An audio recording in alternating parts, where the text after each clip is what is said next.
The grand assembly hall of the Galactic Council stretched for nearly a mile in every direction. Crystal spires rose toward a ceiling that displayed the stars themselves, and thousands of representatives from hundreds of worlds filled the curved seating platforms that floated at different heights throughout the chamber. Ambassador Daniel Grant stood at the central podium, a small figure in a dark suit surrounded by aliens of every shape and size imaginable. He had prepared for this moment for 3 years. "Honored members of the Council," Grant said, his voice carrying through the translation systems to every corner of the vast hall. "Earth requests formal recognition of our colonial territories in the Outer Rim and expanded trade access to the central markets. We have followed every protocol. We have met every requirement. We have waited patiently for 60 years since first contact." The chamber hummed with quiet conversation. Grant could see the council speaker, an ancient being with silver skin and 4 arms, watching him with an expression that might have been boredom or contempt. It was hard to tell they had controlled the council for 10,000 years and viewed younger species the way humans might view children playing at adult games. Grant continued his speech, outlining humanity's contributions to galactic science, their peaceful expansion, their willingness to cooperate with established powers. He spoke of the medical breakthroughs Earth scientists had shared freely with dozens of worlds. He mentioned the trade relationships that had benefited both humans and their alien partners. He was professional and thorough and careful. He never got to finish. "Enough of this," a deep voice interrupted. The translation came through harsh and dismissive. "Must we waste our time listening to these creatures beg?" Grant turned to see Ambassador of the Rising from his platform. They were tall and broad, with deep blue skin and ridges of bone running across their skulls. They had been a spacefaring civilization for 4,000 years and had never let anyone forget it.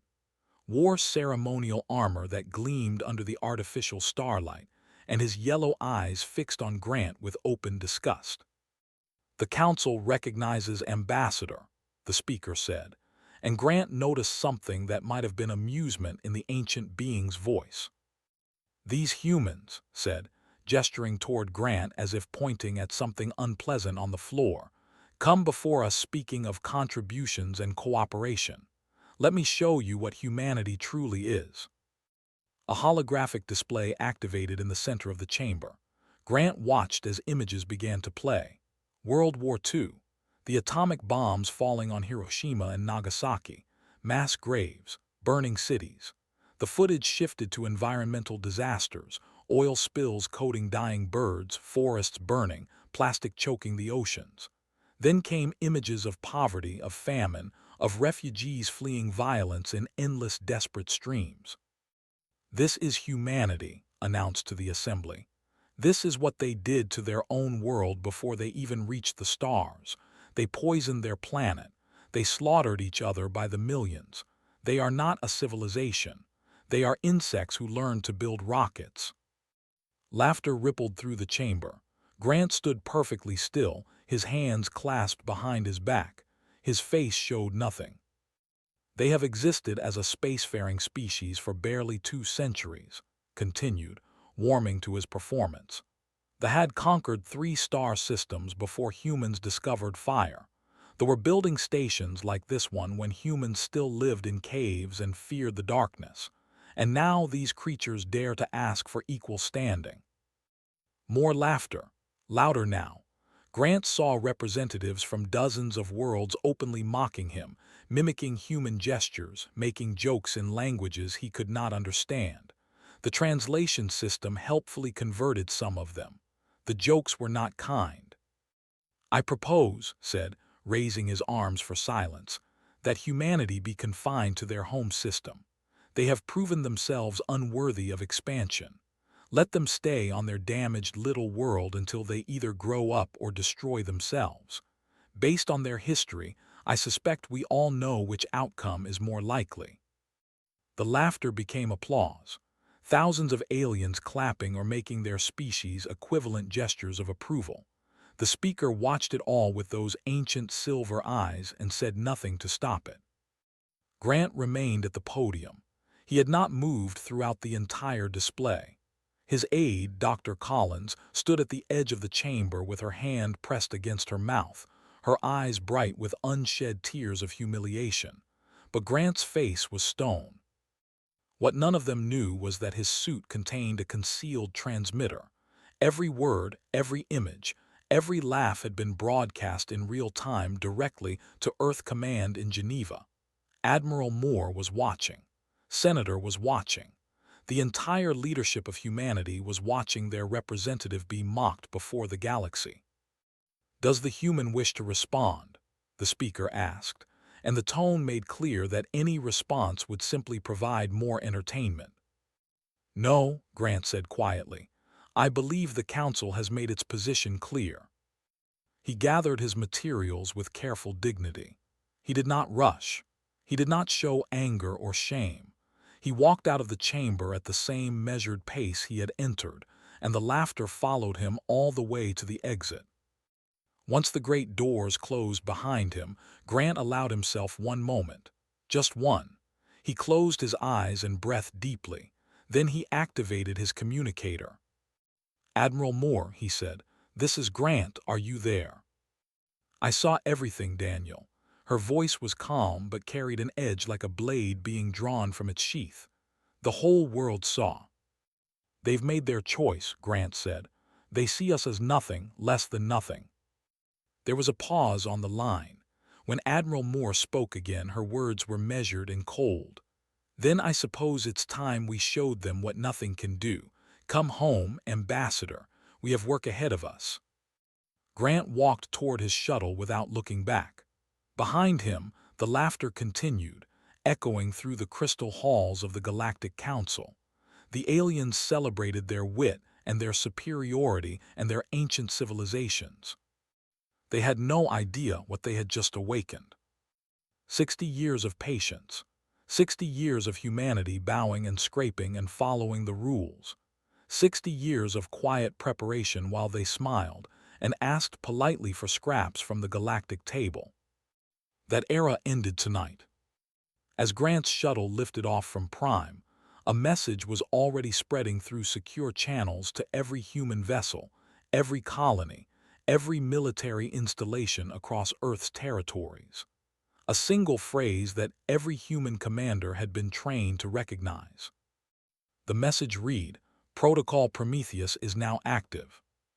And across the galaxy, humanity began to move. The emergency session began at midnight in the deep bunker beneath Geneva. Senator sat at the head of a long table surrounded by screens that showed the faces of every major leader on Earth. Admiral Moore stood at attention near the main display, her gray uniform crisp and her expression unreadable. Ambassador Grant had just arrived, still wearing the same suit from the council chamber, and Dr. Collins sat beside him with a tablet full of diplomatic assessments. "The whole planet saw it," said. His voice was heavy with controlled anger. "Every human being with a screen watched our ambassador be humiliated in front of the galaxy. I have received calls from every government, every military commander, every colonial administrator. They want to know what we are going to do." "Before we discuss our response," Dr. Collins said carefully, "we should consider the long-term diplomatic consequences of any action. The Council has enormous power. They have allies. If we react emotionally, we could make things worse." "Worse?" Admiral Moore turned to face her. "They laughed at us. They called us insects. They proposed locking us in our home system like animals in a cage. What exactly would be worse than accepting that?" The room fell silent. On the screens, leaders from Beijing to Ayers to Lagos watched and waited. Grant said gently, "I stood there, I felt it, and I am telling you that no amount of diplomatic maneuvering will change how they see us. We have been polite for 60 years. We have followed their rules. We have begged for their approval, and this is what we received." Laughter. Nodded slowly. "Admiral Moore, you mentioned Protocol Prometheus. The rest of us have heard whispers about it for years, but only the military knows the details. I think it's time you shared them." Moore walked to the main display and activated a classified file. The screen filled with images that made several observers gasp. Ships, hundreds of ships, designs that looked nothing like the civilian vessels humanity had shown the galaxy. These were warships, sleek and bristling with weapons, built in secret shipyards hidden in the asteroid belt, in hollowed-out moons, in deep space stations that did not officially exist. For 40 years, Moore said, Earth's military has been preparing for this moment. We knew that the galaxy would never accept us willingly. We knew that one day we would need to stand on our own. Protocol Prometheus is the result. She highlighted different sections of the display. 347 combat vessels, 42 carrier groups, weapons systems that we have never revealed to our alien partners, technology that our scientists developed in classified facilities while publicly pretending we were still struggling to understand basic faster-than-light travel. You lied to the Council, Collins said, her voice barely above a whisper, for 40 years. We protected our species, Moore replied without apology. Every human commander receives Prometheus training. Every human captain knows that this day might come. We smile and we trade and we cooperate, but we never forgot that we are alone in this galaxy. No one will protect humanity except humanity. Leaned forward, what are our options? We cannot attack them, Grant said. We do not want war, we want respect. There is a difference. Daniel is right, Moore agreed.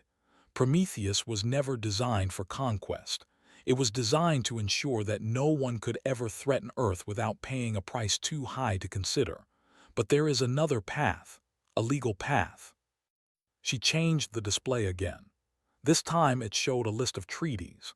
17 documents with names in a dozen alien languages, each one representing agreements that humanity had signed over the past 60 years.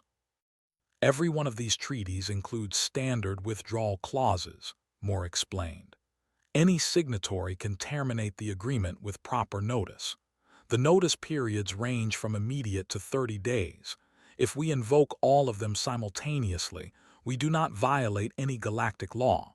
We simply choose to walk away. Collins was already shaking her head. The economic damage would be enormous.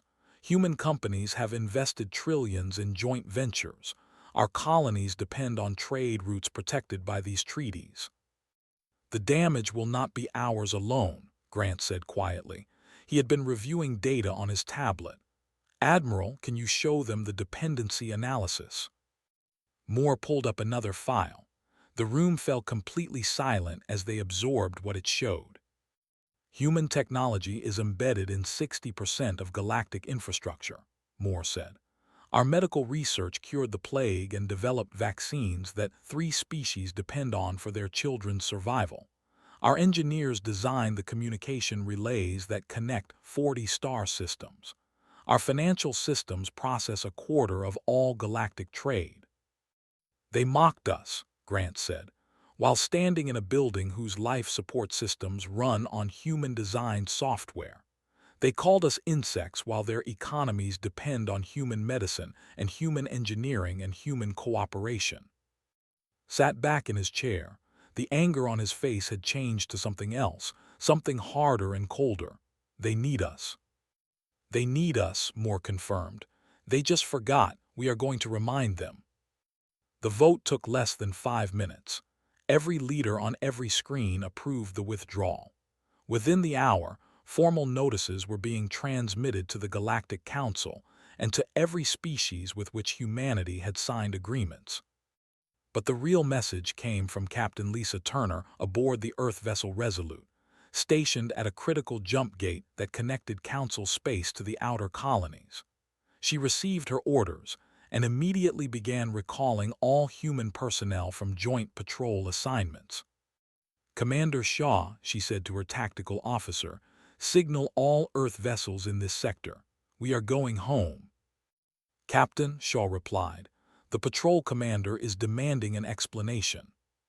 Turner smiled. It was not a friendly expression. Tell him that humanity has decided to stop asking for permission. If he wants explanations, he can ask his ambassador, the one who thought we were so amusing. Across the galaxy, similar scenes played out. Human ships withdrawing, human workers leaving their posts, human money flowing back toward Earth, human technology going dark. The traders, known throughout the galaxy for their ability to sense profit and danger, quietly began moving their assets away from space. They had survived for 10,000 years by knowing when storms were coming. A storm was definitely coming. In Geneva, Admiral Moore stood before the window of the command center, watching the sun rise over the mountains. Behind her, communications officers coordinated the greatest coordinated withdrawal in human history. "They wanted to cage us," she said to no one in particular. "They will learn that we were never tame." The first reports of chaos began arriving within 6 hours. The treaty withdrawals took effect at midnight Galactic Standard Time, and the consequences began immediately. The health minister stared at the message on his screen with growing horror. The human medical shipments had stopped. Not delayed. Stopped. 40 million doses of the vaccine that protected children from a genetic disease that had plagued their species for centuries were sitting in warehouses on Earth, and not a single container would move until further notice. "Get me the human ambassador," demanded.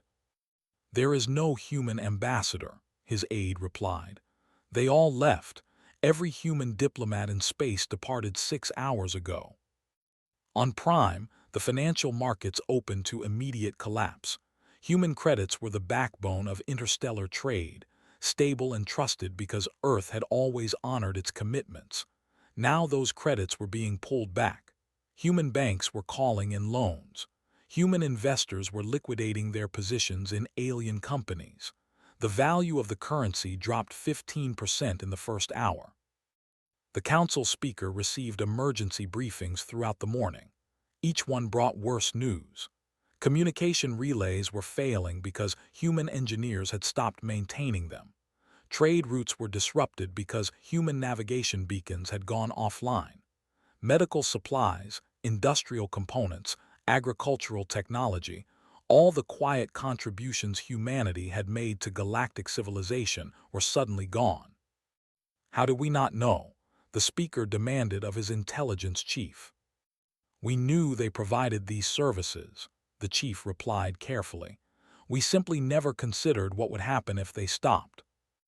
Ambassador of the arrived at the council chamber in a fury. His blue skin had darkened with rage, and his yellow eyes blazed as he stormed toward the speaker's platform. "This is an act of war," declared. "The humans must be punished. They cannot simply abandon their obligations." "What obligations?" the speaker asked calmly. "They have violated no laws. Every treaty includes withdrawal provisions.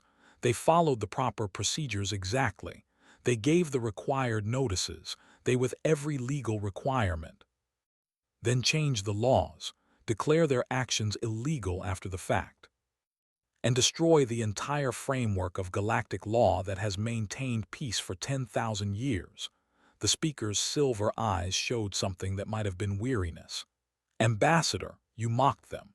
You humiliated their representative in front of the entire council. You proposed confining them to their home system. Did you truly believe there would be no response? They are primitives, insects, as I said. They should know their place." "Their place," the speaker replied slowly, "appears to be holding the galaxy together, and they have just reminded us of that fact." At the jump gate connecting council space to the outer colonies, Captain Lisa Turner watched her tactical display with quiet satisfaction. The Resolute held position at the center of the gate, and her presence alone had stopped military traffic for the past 18 hours. "Captain," Commander Shaw reported, "we have 47 vessels requesting passage. Their commander is threatening military action if we do not move." "How many weapons does he have pointed at us?" "All of them, ma'am." Turner nodded. "And how many Earth vessels are within response range?" Shaw checked his console and allowed himself a small smile. 42 warships from the Third Fleet arrived 2 hours ago. They are holding position just outside sensor range but ready to jump in at your command. Open a channel to the commander. The screen flickered, and the angry face of a captain appeared. His ridged skull was flushed dark blue, and his voice came through harsh and threatening. Human vessel, you are blocking a lawful transit route. Move aside or we will move you. Turner leaned back in her chair. This jump gate was built with human engineering. It runs on human power systems. It is maintained by human technicians who, as of 12 hours ago, no longer work here. You are welcome to try to move us. But I should mention that my ship is currently the only thing preventing the gate's automated systems from shutting down completely. The captain's expression flickered with uncertainty. You would not dare. I would not have to. If you fire on us, the gate closes itself. My engineers made sure of that before they left. And then your fleet sits here for the 6 months it would take anyone else to figure out how to restart it, assuming anyone else can figure it out at all. This is blackmail. This is consequences, Turner replied. Your ambassador wanted to lock humanity in a cage. We have simply shown you who was actually holding the keys. She cut the channel and turned to Shaw. How are the other sectors? Similar situations everywhere. Human forces holding critical positions throughout the transit network. No shots fired yet. The fleet completely when they learned about the medical shipments. Good, the last thing we want is actual fighting. On Earth, Ambassador Grant addressed a global audience. His calm voice reached billions of humans and was transmitted to every corner of the galaxy. We did not choose this confrontation, he said. We asked only for respect. For 60 years, humanity cooperated with the galactic community. We shared our science freely. We contributed our skills without reservation. We believed that patience and goodwill would eventually earn us a seat at the table. He paused and his eyes hardened. We were wrong. The galaxy saw our kindness as weakness. They took our contributions and gave contempt in return. They laughed at us in the halls of their great council and proposed treating us like animals to be penned and controlled. So we have withdrawn, not to punish, but to demonstrate a simple truth. Humanity is not a junior species begging for scraps. We are partners or we are nothing.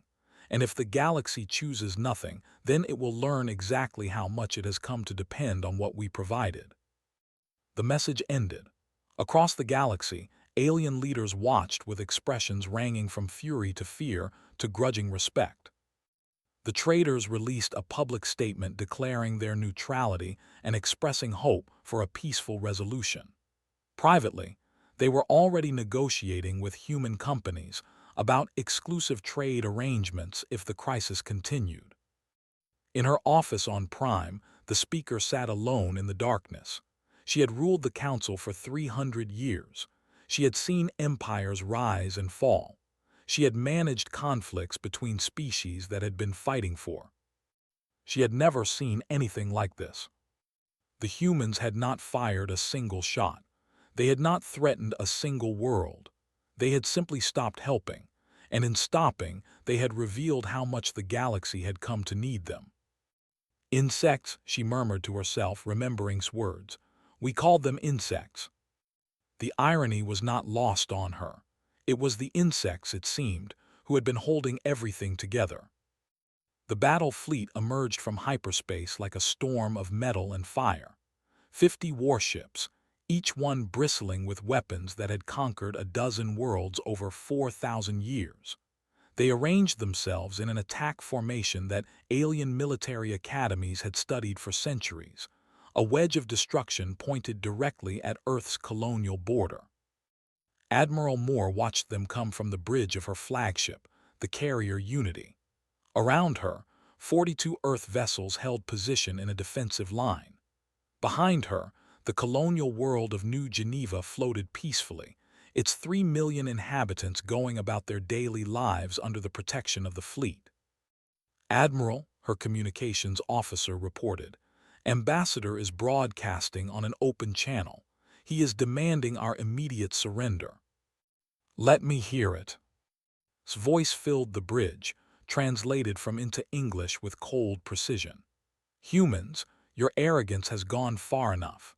You will restore all treaties immediately. You will issue a public apology to the Galactic Council. Your ambassador will return to Prime and beg forgiveness on his knees before the assembled representatives. These terms are not negotiable. Moore turned to her tactical officer. Status of our forces. All ships report ready, weapons charged, shields at full power. And our reserves. The 4th and 7th fleets are holding position 2 systems away. They can be here in 8 minutes if you give the order. Moore nodded slowly. They had brought 50 ships. They thought that was overwhelming force against the primitive humans. They had no idea that Earth could have 200 ships in this system within 10 minutes. Open a channel to the commander, she said. The screen shifted to show an admiral with more ceremonial decorations than Moore had ever seen on one person. His blue face was fixed in an expression of supreme confidence. Human Admiral, he said before she could speak, I am Fleet Commander of the Hegemony. You are outmatched. Surrender now and your people will be treated with mercy. Fleet Commander, Moore replied calmly, I am Admiral Moore of Earth United Forces. I have a counter-proposal. Turn your ships around and go home. No shots need to be fired today. Laughed. It was a harsh sound full of contempt. You command 40 ships against my 50. Your species has never fought a real war in space. We have conquered civilizations older than your entire history. Do you truly believe you can stop us? I believe, Moore said, that you have made the same mistake everyone else has made. You looked at what we showed you and thought you were seeing everything. You were wrong. She nodded to her communications officer, who transmitted a signal on all frequencies. Throughout the system, concealed sensor buoys activated and began broadcasting their readings. His confident expression faltered as his tactical display updated. His sensors were suddenly showing him something impossible. Ships, human ships, emerging from behind moons, rising from asteroid fields from positions that his fleet had passed without detecting anything. Not 40 ships, not 50. 217 Earth warships surrounded the fleet. You were saying something about being outmatched, Moore said quietly. For a long moment, no one spoke, stared at his tactical display as if hoping it would change, but the numbers remained the same. His 50 ships were now caught in a sphere of human vessels, with weapons pointed at them from every direction. This is a trick, managed. These readings must be false. They are very real, Moore assured him, and every single one of those ships is prepared to defend Earth's borders. You can fire the first shot if you wish, but I promise you, Fleet Commander, it will also be the last shot your fleet ever fires. A new voice entered the conversation. Ambassador Daniel Grant, broadcasting from Earth, his face appearing on screens throughout both fleets and across the galaxy. Fleet Commander Admiral Moore honored representatives of all species monitoring this exchange. I have a question. He paused, and when he continued, his voice was steady and cold. Ambassador called humanity amusing. He showed footage of our wars and our failures and our struggles, and the galaxy laughed. The Galactic Council applauded his wit and approved his suggestion that we be confined to our home system like animals. Grant's image was replaced by the recording from the council chamber. The laughter echoed again, his voice declaring humans to be insects, the mockery and contempt of 100 species. Then Grant's face returned. Do you still find us amusing? He asked. Do you still think we are insects playing at civilization? Look at the ships surrounding your fleet. Look at the chaos spreading through your economies. Look at the vaccines sitting in our warehouses while children wait for medicine that will not come. Tell me, Galaxy, are you laughing now? Silence, complete and total silence across every frequency. Captain Lisa Turner's voice broke through from the Resolute, still holding position at the jump gate. "Admiral, the fleet has just announced full withdrawal from the coalition. They are requesting immediate talks with Earth about medical shipments. The Trade Consortium is offering to mediate," another officer added. "They say they can facilitate negotiations if both sides are willing." Moore watched face on the screen. The commander was no fool. He could see the numbers. He could feel his alliance crumbling as species realized that following the into war meant losing access to everything humanity provided. "Fleet Commander," Moore said, "I am not interested in destroying your fleet. I am not interested in conquest or revenge, but I will not allow you to threaten our people. Stand down. Go home. Let the diplomats find a solution that does not require bloodshed. And if I refuse, then you will die here, along with every officer and crew member under your command, and your government will have to explain to your people why 50 ships were lost in a war that achieved nothing." Dr. Collins had been working frantically through back channels for 3 days. Now her efforts finally bore fruit. A message arrived from a faction within the government, military leaders and politicians who had opposed from the beginning. "Admiral," Collins reported, "I have confirmation. There is a significant group on that wants to remove and negotiate directly with Earth. They need time." Moore considered this. How much time? 2 days, maybe 3. Moore looked at the screen, at its conflicted face, at the 50 ships surrounded by human weapons. "Fleet Commander," she said, "I am going to do something unusual. I am going to give you a choice. You can fight and we will destroy you, or you can hold position and wait. 2 days, no shots fired, no movements, just time for cooler heads to prevail. You ask me to simply sit here. I ask you to give peace a chance. Your fleet stays where it is. My fleet stays where it is. And we let the politicians decide whether this ends in negotiation or annihilation." His yellow eyes narrowed. He was a warrior, trained his entire life to fight and conquer. Everything in his training told him to attack, to show no weakness, to crush the enemy.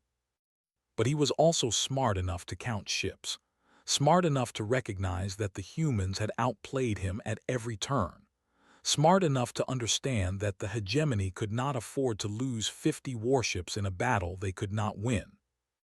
2 days, he said finally, not 1 hour more. Agreed. The channel closed. Throughout the system, weapons remained charged but unfired. 2 fleets faced each other across the darkness of space, waiting. Moore allowed herself one small breath of relief. They had bought time. Now everything depended on what happened with that time. "Collins," she said, "tell your contacts they have 48 hours to change their government's mind. If they fail, this standoff ends badly for everyone." "Understood, Admiral." The waiting began. The standoff lasted exactly 71 hours. On the political situation had grown desperate. Ambassador's faction had pushed for war, but the reality of 200 human warships surrounding their fleet had changed many minds. The medical crisis on Allied worlds was worsening by the hour. Trade disruptions were causing shortages on a dozen colonies, and the footage of the standoff, broadcast across the galaxy, showed everyone the same truth. Humanity was not weak. Humanity had never been weak. They had simply been patient. The vote in the High Council came on the morning of the 3rd day, stood before his colleagues and demanded they support the war effort. He called for honor and tradition and the glory of civilization. He invoked 4,000 years of conquest and victory. It was not enough. The vote to remove him from his position passed with a 70% majority. Security officers escorted him from the chamber while he screamed about betrayal and cowardice. His political career was over. His legacy would be the fool who nearly destroyed the hegemony by insulting the wrong species. The new ambassador, a diplomat named who had argued against for years, immediately contacted Admiral Moore with a request for direct negotiations. Not through the Galactic Council, not through intermediaries, direct talks between and humanity. Moore agreed and contacted Geneva. Within hours, Ambassador Grant was on a ship heading for the border. The meeting took place aboard the resolute, neutral ground that belonged to neither side. Captain Turner gave up her ready room for the occasion and stood guard outside the door with Commander Shaw while the future of galactic relations was decided within. Grant and sat across from each other at a simple table. No ceremonial armor for this time, no formal council protocols, just two diplomats trying to find a way forward. "Your predecessor made a serious mistake," Grant said, "but I want to be clear about something. We did not do this for revenge. We did not want to humiliate thee or destroy your alliance." "Then why?" asked. His voice was tired but genuine. "Why withdraw everything? Why bring the galaxy to the edge of war?" "Because we wanted to be seen." Grant leaned forward slightly. "For 60 years we were invisible. We contributed and cooperated and followed every rule, and the galaxy treated us like children. Did not create that attitude. He simply expressed what everyone was thinking. We had to change how the galaxy sees us, and the only way to do that was to show them what losing us actually meant." Was quiet for a long moment. "You succeeded. The Council is in chaos. Species that have not agreed on anything in 1,000 years are suddenly united in their concern about humanity. You have made yourselves impossible to ignore." "That was the point. So what do you want? What will it take to restore the treaties and end this crisis?" Grant pulled out a tablet and slid it across the table.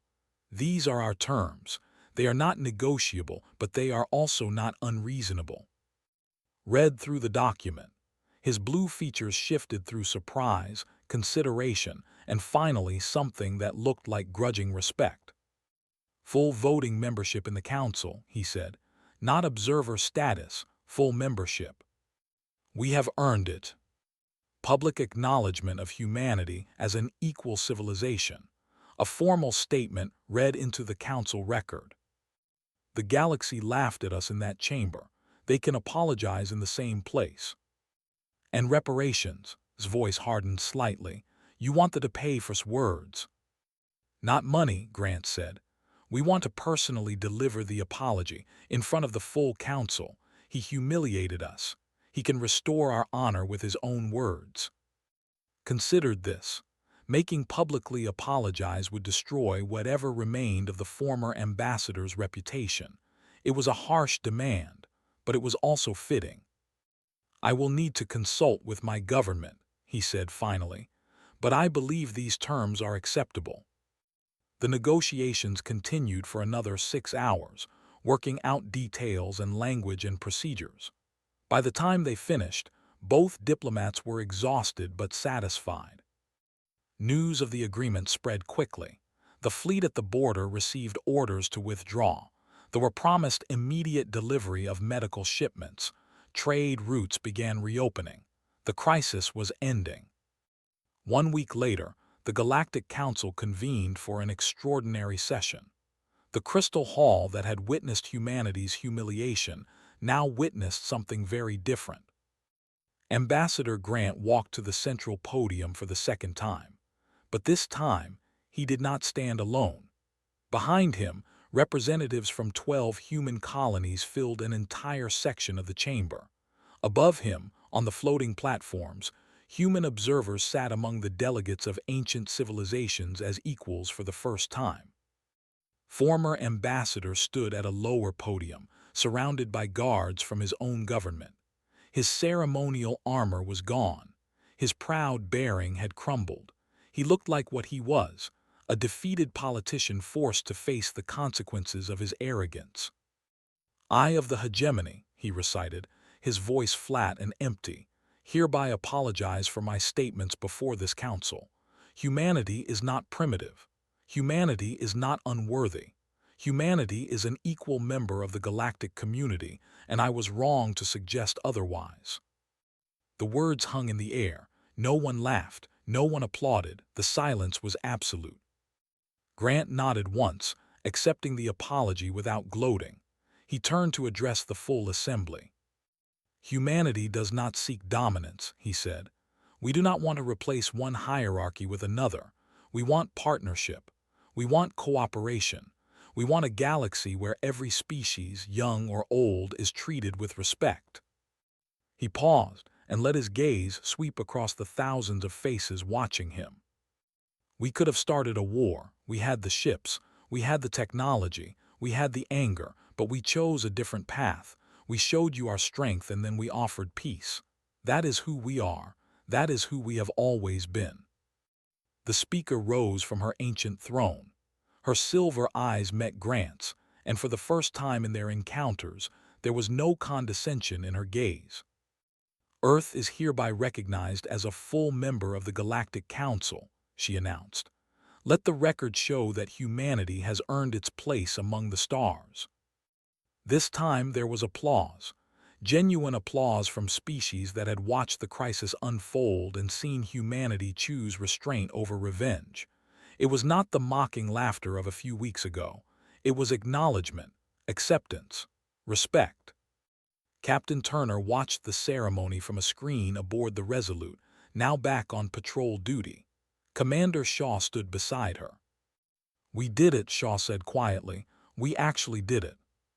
Turner shook her head. "We showed them what we could do. Now comes the hard part, living up to it." On Earth, Admiral Moore stood before the window of Geneva Command, watching the sun set over the mountains. Senator had called to congratulate her, but she felt no triumph. They had won this confrontation, but the work of building a true partnership with the galaxy would take generations. At least now, they would be doing it as equals. Ambassador Grant remained in the council chamber after the ceremony ended. The ambassador approached him, and the two former adversaries stood together beneath the crystal spires. "Your species is remarkable," said. "You could have destroyed us. You chose not to." "Destroying you was never the goal," Grant replied. "We just wanted a seat at the table." He looked around the vast chamber, at the representatives of hundreds of worlds now preparing to work alongside humanity for the first time. "Now we have one. Let us see what we can build together." And across the galaxy, humanity began a new chapter, not as servants or supplicants, not as conquerors or enemies, but as partners finally seen, finally respected, finally home among the stars.